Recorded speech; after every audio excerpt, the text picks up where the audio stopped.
इसलिए रो रहा है। छोटा भाई बड़े भाई के गले लगकर रोते हुए बोला, भैया मैं जानता नहीं था कि किसी का मुख झूठा कराने का फल क्या होता है। प्यारे दोस्तों, क्या आप जानते हैं शिव भक्तों की मुंह झूठा कराने का क्या फल मिलता है?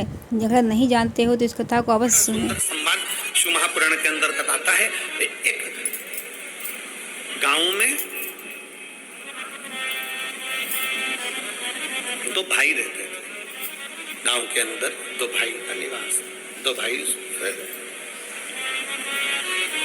और उसमें जो एक भाई है वो बड़ा भगवान शंकर के प्रति उसकी अविरल भक्ति है, शिव जी के प्रति उसका बड़ा विश्वास है, शंकर के प्रति उसका भरोसा है, शंकर के प्रति उसका बड़ा विश्वास, बड़ा भरोसा है।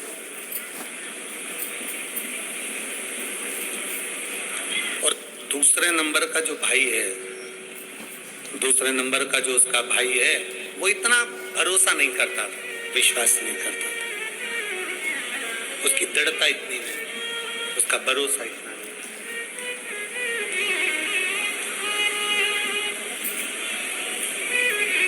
दोनों भाई खेती करते और गन्ने की फसल लेते।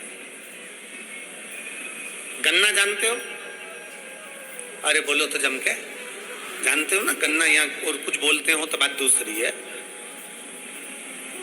शुगर, चीनी का जो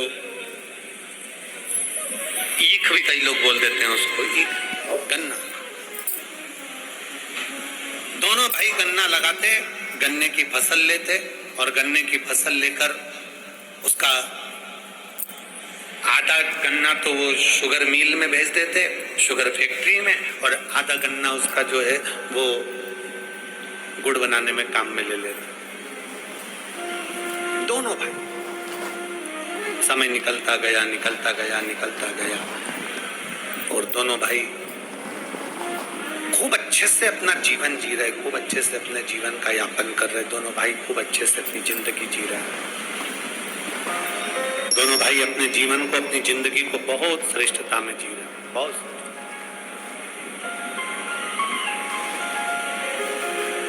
बड़ा भाई शंकर भगवान को रिझाता था, शिव भक्ति करता था, शंकर का स्मरण करता था, शिव तत्व को जानता था। उसका एक नियम बड़ा प्रबल था, बड़े भाई, बड़ा भारी नियम था उसका।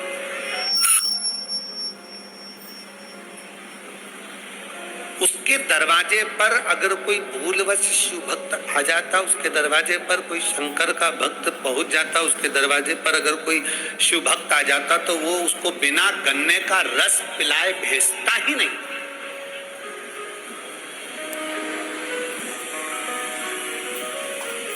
गन्ने का रस पिलाएगा, गुड़ बना होगा तो गुड़ की ढेली उसको खिलाएगा, गुड़ खिलाएगा तो खिलाएगा, साथ में गुड़ उसके साथ में बांध कर कपड़े में भी दे देगा कि तुम्हारे साथ ले जा।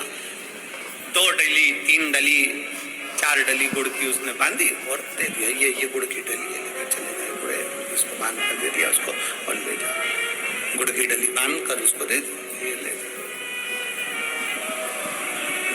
कोई शंकर का भक्त, अब जितने भी शिव भक्त थे ना, जितने शंकर जी के भक्त थे, जितने भगवान देवादिदेव महादेव के भक्त थे, वो सारे के सारे भगवान शंकर के जितने भक्त, वो जब भी निकलते तो उनके यहाँ रुकते। भैया कैसे हो भाऊ, कैसे हो? बढ़िया, आओ सब बैठो, गन्ने का रस पियो। गन्ने का रस पिलाया, गुड़ खिलाया, गुड़ खिला के गुड़ की डली वो भी बांध कर दे दी। अब छोटा भाई देखता तो बहुत गुड़ता, छोटे भाई को बड़ा गुड़ लगता। छोटे भाई को लगता, बताओ गजब का मेरा भाई है, मेहनत हम दोनों कर रहे हैं, काम हम दोनों कर रहे हैं, फसल हम दोनों ले रहे हैं, सारा पानी हम दोनों फेर रहे हैं, दवाई हम दे रहे हैं, गुड़ हम बना रहे हैं, मेहनत हम कर रहे हैं, और ये आते हैं थोड़े बहुत लोग और खा पी के चले जाते हैं। गुस्से में लाल हो गया भाई, छोटे वाले को तो बड़ा तन्नफन हो गया, छोटे वाले को तो रहा नहीं गया।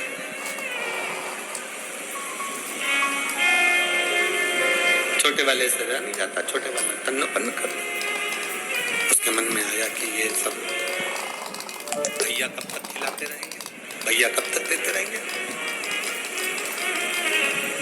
बड़ा भाई छोटा भाई फसल लेता, इतनी अच्छी फसल आती, इतना गुड़ बनता, इतनी शक्कर इतनी चीनी बनती, खूब आराम से अपनी जिंदगी जीते खूब।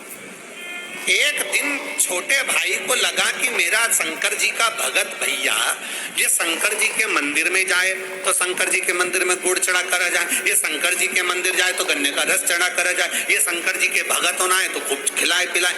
अब एक काम करता हूँ, अब की बार फसल लेंगे, तैयारी पूरी कर लेंगे, फसल आएगी तो मैं मेरे भैया को तीर्थ भेज दूंगा। फसल का जब आने का समय होता है ना, तभी ये शंकर के भगत होना जाते हैं। कितना सारा गुड़ दे देना पड़ता है, कितना सारा गन्ने का रस दे देना पड़ता है। अब की बार भैया को तीर्थ भेज दूंगा।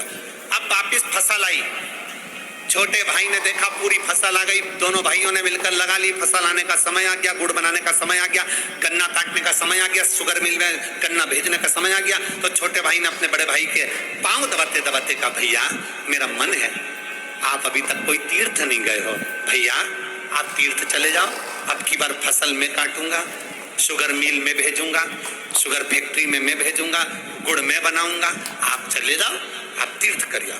बड़े भाई ने कहा नहीं, फसल सामने आई हुई है तो मेरे को तो मेहनत करना पड़ेगी ना, अपन दोनों किसानी करते हैं दोनों को। नहीं नहीं भैया आप चले जाओ, मैं हूं ना, मेरे पे भरोसा नहीं किया।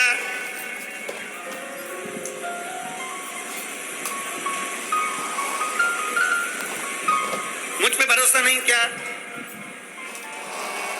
ए भाऊ मुझ पे भरोसा नहीं किया, नहीं तेरे पे तो भरोसा है पूरा है, तो फसल में ले लूंगा, तुम जाओ। बड़े भाई ने सोचा ले लेगा ना बेटा, सब अच्छे से कर लेना हो, आराम से रहना, खूब आराम से सेवा करना, ठीक है भैया जाओ।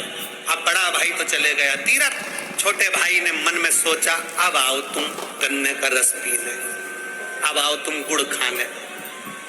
अब जितने शंकर के भक्त थे, शिव जी के भक्त थे, उनको मालूम पड़ गया, उनके पास सूचना पहुंच गई कि बड़ा भाई तो तीर्थ चले गया, छोटा है तो इन सबको मालूम था वो छोटा एक चुल्लू भर के गन्ना का रस नहीं पिलाएगा, सबको मालूम था, एक नहीं गया।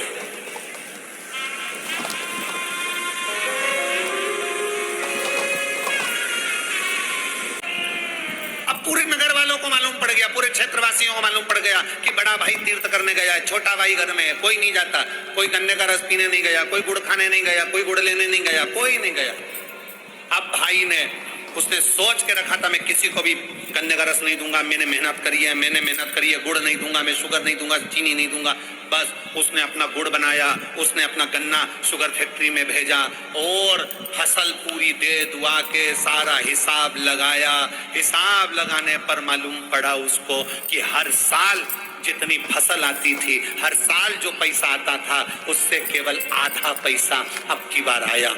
अब की बार केवल आधा पैसा आया। बड़ा भाई आ गया तीर्थ से, छोटे भाई से पूछा क्यों, हिसाब कहाँ है?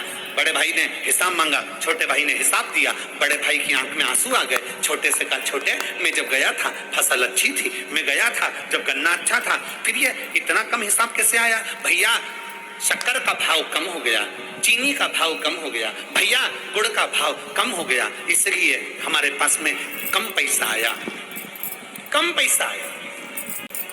बड़े भाई ने छोटे भाई से कहा कोई बात नहीं, तू दुखी मत हो, तू दुखी मत हो। रो क्यों रहा है, किस लिए रो रहा है?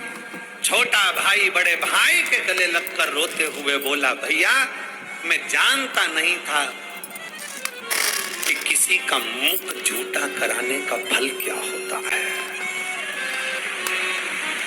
मैं जानता नहीं था कि किसी का मुख झूठा कराने का फल क्या होता है। मुझे नहीं मालूम था कि अपने गन्ने में से गन्ने का रस पिलाने का फल क्या है, अपने गुड़ में से गुड़ खिलाने का फल क्या है, अपनी चीनी में से चीनी खिलाने का फल क्या है, मैं जानता नहीं था। आपसे हमने पहले भी कथा में कहा, फिर कहते हैं तुम्हारी दुकान अच्छी चल रही है, तुम्हारी नौकरी अच्छी चल रही है, तुम्हारा व्यापार अच्छा चल रहा है, तुम्हारा व्यवसाय अच्छा चल रहा है, तो एक काम करो मकान बना लो। बहुत अच्छा दुकान व्यापार नौकरी चले तो पत्नी के जेवर बना दो। खूब अच्छा व्यापार दुकान नौकरी चले तो थोड़ी खेती की जमीन खरीद लो। खूब अच्छा व्यापार दुकान नौकरी चले तो थोड़ा बहुत मकान गाड़ी बंगला कर लो। शास्त्र कहता है चलते चलते में थोड़ा सा बना लोगे चल जाएगा। उसी तरह शिव महापुराण की कथा कहती है तुम्हारी जिंदगी में जब तक तुम्हारे हाथ पैर चल रहे हैं तब तक कथा सुन लो, और जब तक तुम्हारी घर में चल रही है तब तक दोनों हाथों से दान कर लो। इसके बाद कर पाओ ना कर पाओ।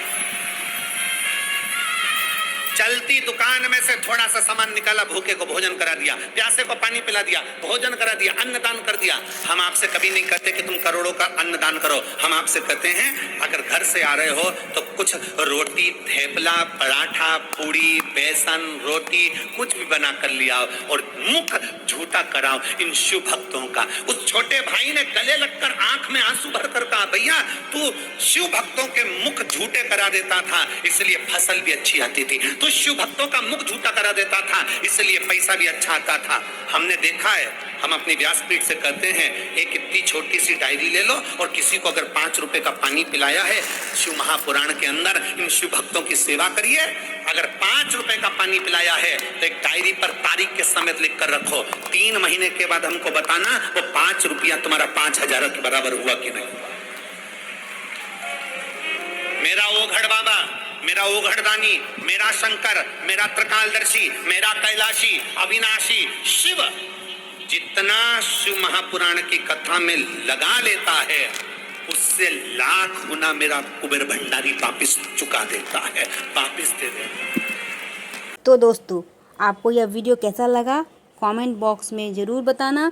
वीडियो अच्छा लगा हो तो वीडियो को लाइक करना और मत भूलना, और अगर आप चैनल पर नए आए हो तो चैनल को सब्सक्राइब और बेल आइकन को ज़रूर दबाना। धन्यवाद। ऐसे ही नए वीडियो पाने के लिए शिव पार्वती चैनल को सब्सक्राइब कर बेल आइकन जरूर दबाएं।